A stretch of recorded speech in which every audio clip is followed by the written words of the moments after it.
আগামী বৃহস্পতিবার দিবাগত রাতে সাহারি খেয়ে শুক্রবার রোজা রাখবেন, অর্থাৎ শনিবার আমাদের ঈদ, শুক্রবার রোজা পালন করবেন, আরাফার দিনের রোজা।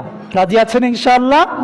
রাসূলুল্লাহ সাল্লাল্লাহু আলাইহি ওয়াসাল্লাম বলেন, সিয়ামু ইয়াউমি আরাফা আহতাসিবু আলাল্লাহ আন ইউকাফিরা সানাতাল্লাতী ক্বাবলা ওয়া সানাতাল্লাতী বা'দা।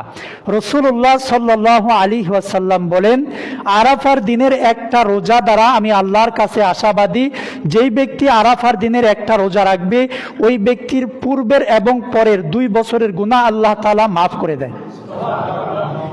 অর্থাৎ অগ্রিম 1 বছরের গুনাহ আল্লাহ মাফ করে দেয়। এজন্য আরাফার রোজা রাখা দরকার আছে না নাই? আরাফার রোজা আমরা কবে রাখবো?